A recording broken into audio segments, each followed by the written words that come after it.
With Christmas looming just a few days ahead, the snow-encrusted streets of Greenwich shine with holiday warmth, but a cold family secret looms to destroy it. For one mother, saving her son's heart may involve demolishing a history of deception. Jennifer Brooks leaned on her balcony railing, staring down at the frost-bitten rose garden below, her breath misting in the sharp December air. Her parents' Greenwich mansion's 12-foot pine tree glimmered with Swarovski decorations, providing a magical sheen to Maple Avenue's winter wonderland. Jennifer, 34, a real estate agent, lived in comfortable style with her husband, David, and their 6-year-old son, Lucas, in a contemporary colonial house 15 minutes away from her parents' upscale neighborhood. David, a middle manager at a technology company, brought home a stable $75,000, more than enough for a contented, humble home full of love. Lucas, a diligent and upright first grader at North Street Elementary, was the sunshine of their lives, his laugh ringing through their small brick home. Guided by her mother, a retired high school teacher, Jennifer invested herself in education, relishing nightly rituals of assisting Lucas with homework or reading adventure novels together. Sundays were spent at dinner at her parents' white Victorian estate, a 1920s landmark imbued in Greenwich's history. Her retired investment banker father, Richard, and her mother, Evelyn, a stalwart of the First Presbyterian Church, maintained an elegant facade of tradition and charity.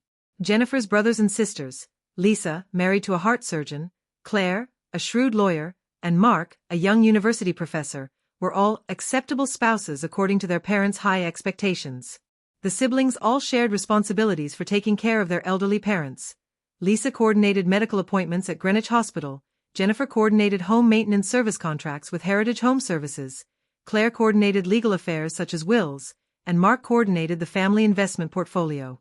But recently Lucas had gone silent about these Sunday visits, his normal twinkle fading. "Mom, do we have to go to Grandma's?" he asked one morning, his little voice pulling at Jennifer's heart. While her parents spoiled their other grandchildren with extravagant gifts and expensive lessons, they kept Lucas at arm's length, barely speaking to him.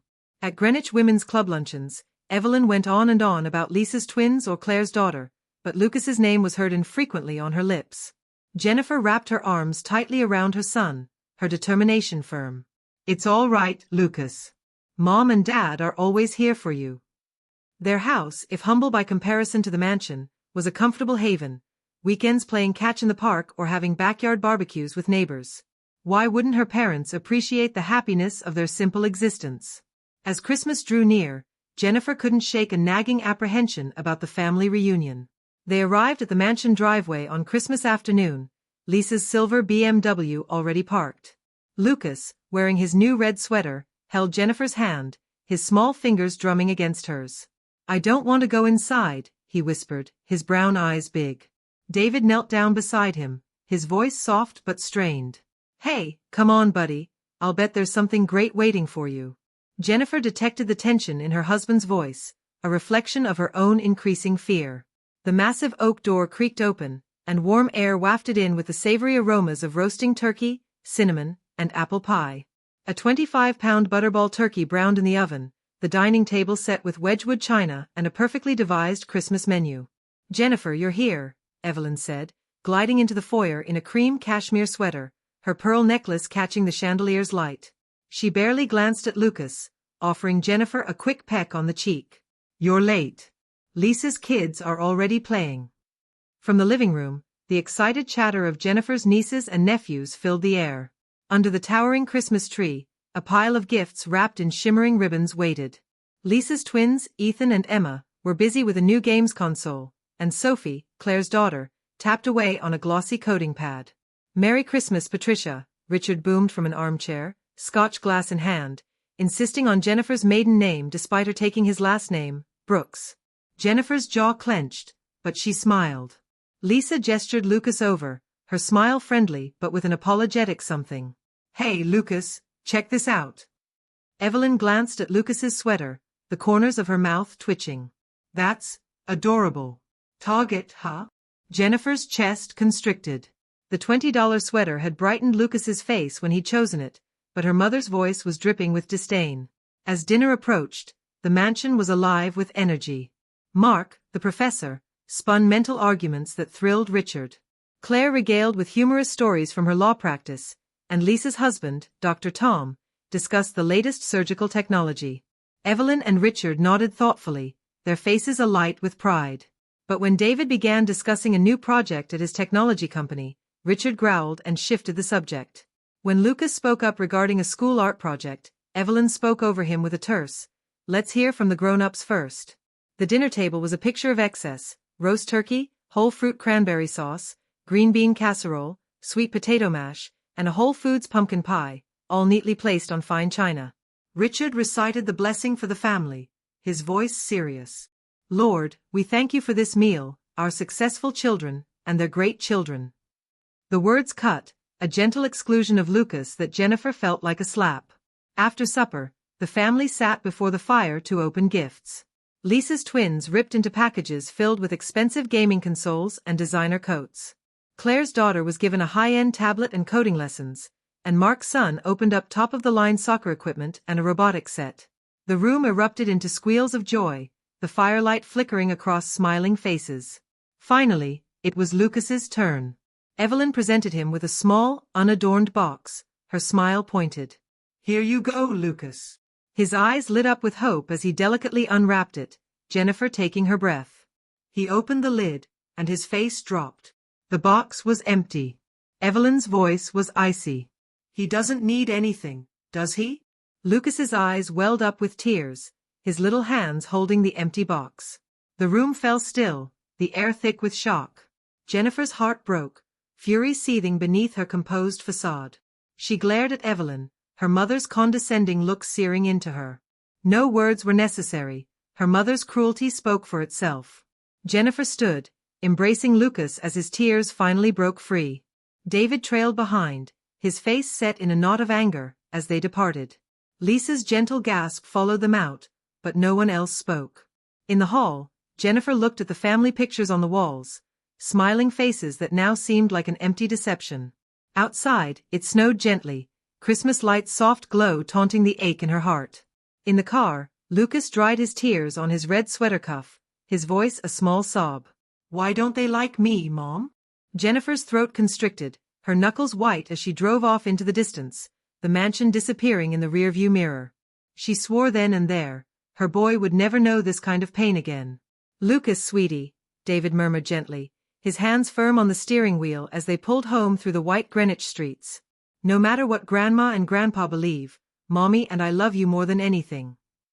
Jennifer looked over at Lucas in the back seat, his red sweater sleeve wet with tears, and her heart twisted with a fierce determination to defend him. The following morning, the sun not yet having come up, Jennifer's phone rang continuously on the bedside table. The family group message was a firestorm of messages, each one seething with hurt and rage. "What went down last night was unacceptable," Lisa wrote, her words angry. "Our parents' treatment of Lucas is emotional abuse, period." Claire, the lawyer in the family, weighed in. "This sort of discriminatory treatment has legal repercussions, though that should be a last resort." Even Mark, usually the calm professor, sent a rare emotional message. "I'd never treat my students this way, let alone family." Then came their parents' response, cold and defensive. Jennifer's choices brought this on. Marrying someone of such limited means has consequences. Jennifer stared at the screen, her blood boiling. Beside her, Lucas slept fitfully, exhausted from nightmares that had driven him to their bed in the middle of the night. She brushed his hair gently, her decision solidifying. She wouldn't let her parents' cruelty touch him again.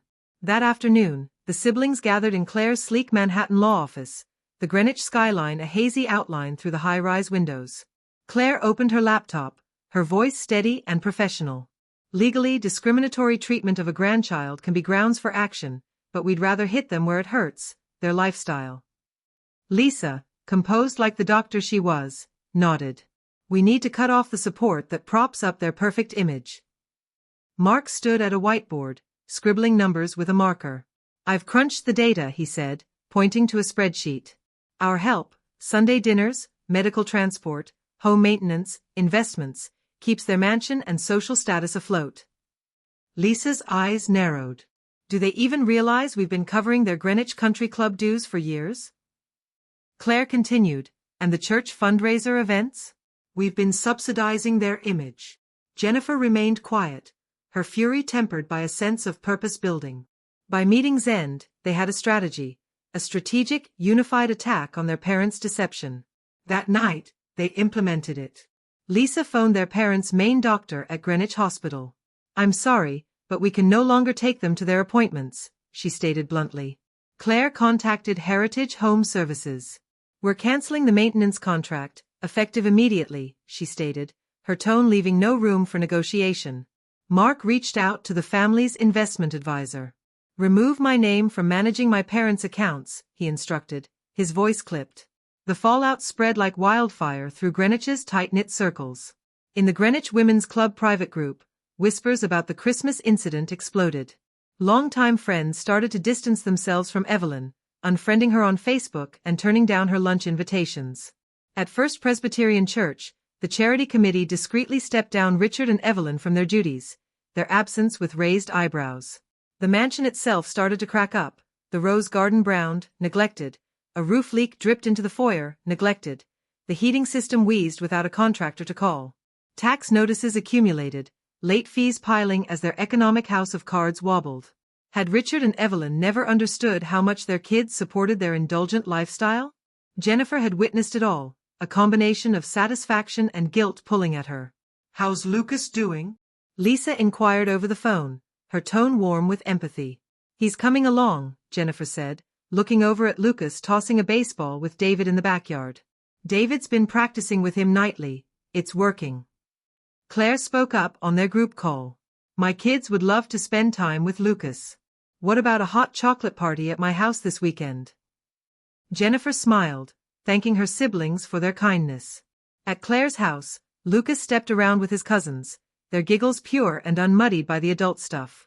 Sophie showed him how to create a paper snowflake, while Emma and Ethan invited him to play a board game, kindness gradually repairing his broken heart. It was a snowy night, and Jennifer stood at her kitchen window, the streetlights reflecting against the falling snow. Her parents had not called or messaged since Christmas, their silence oppressive. She doubted herself. Was this too severe? But then Lucas ran in, his cheeks red from being outside, a big smile on his face. "Mom, can we have cookies tonight?" he asked, his eyes sparkling again. Her heart came to rest. This was the correct decision. Days following New Year's, the doorbell rang, sudden and piercing in the stillness of morning. Jennifer opened it to see Richard and Evelyn standing on her porch, resembling specters of what once they had been. Evelyn's immaculately styled hair was disheveled, her face unadorned by makeup. Richard sported a threadbare sweater, his crisp-tailored suit nowhere to be seen. They had both grown a decade older in weeks. "Jennifer, may we speak?" Evelyn said, her voice bereft of its characteristic haughtiness.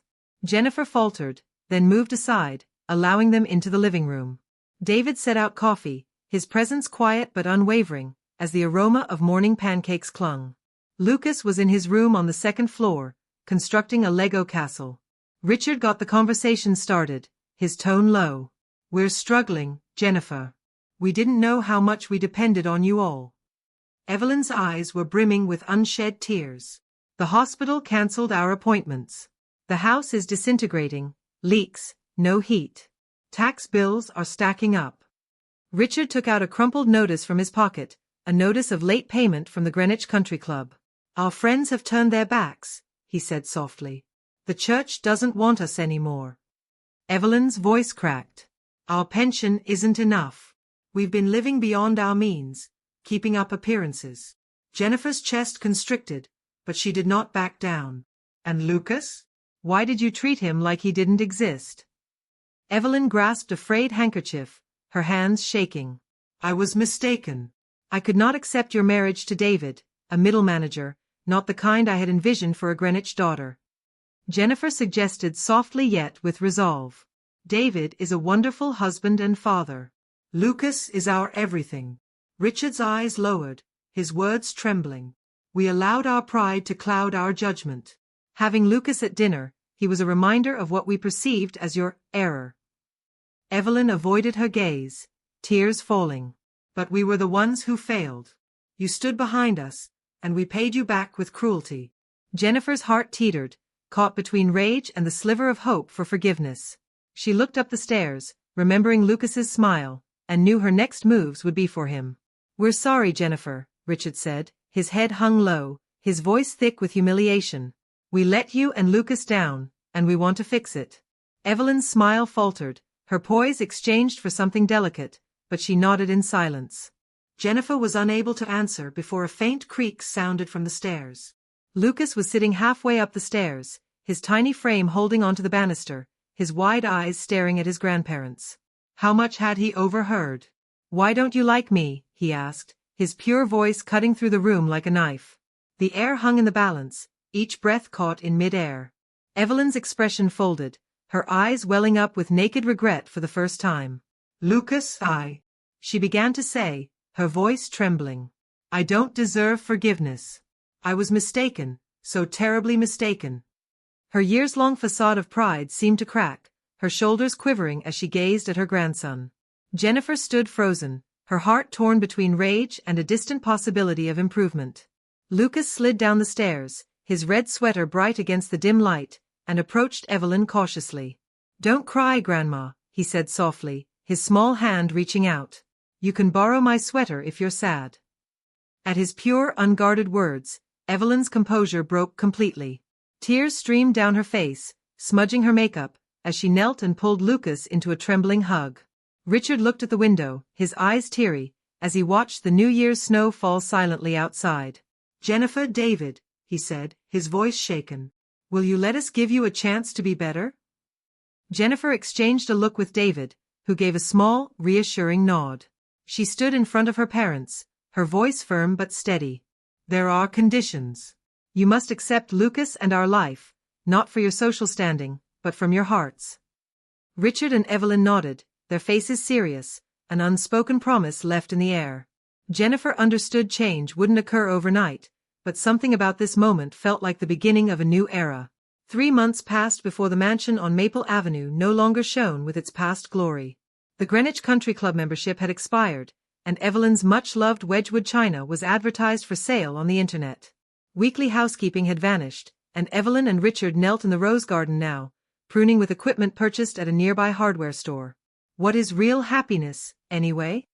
Evelyn whispered one day, grime smeared on her cheek, her old designer gloves replaced by functional ones.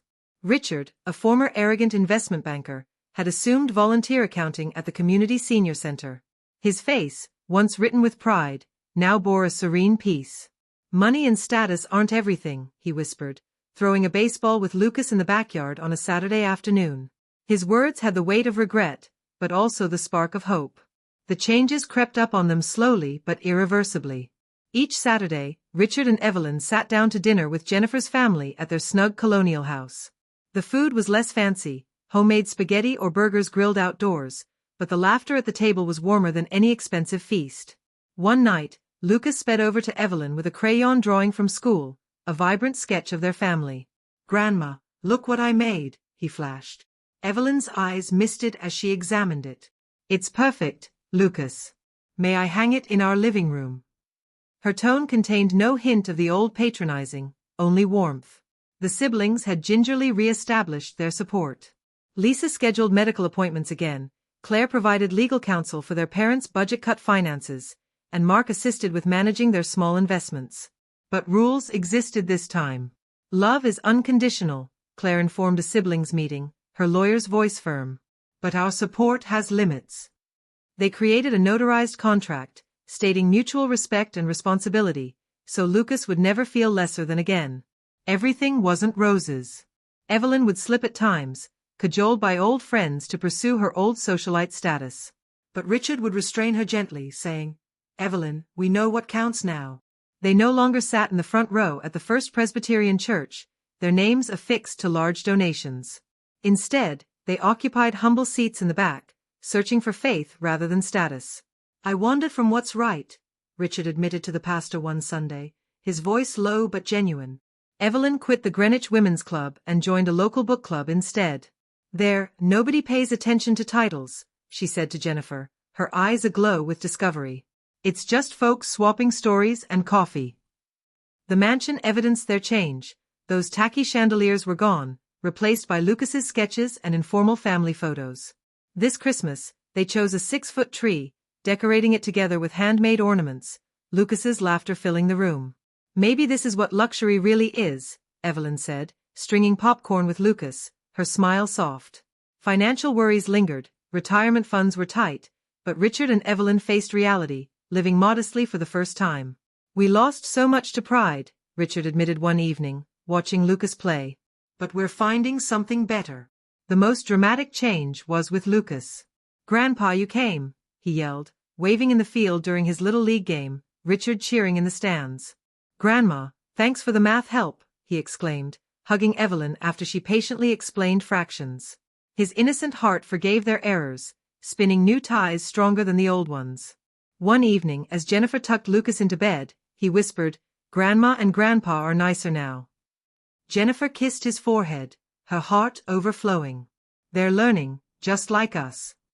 The Christmas box that had shattered Lucas's heart was now a memory, eclipsed by flashes of love and trust. Their family was relearning joy, not the flashy sort associated with material possessions, but the quiet, enduring sort that warmed the heart.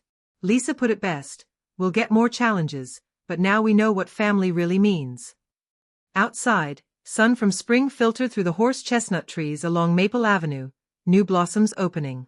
Jennifer observed Lucas laugh with his grandparents in the yard, planting seeds side by side.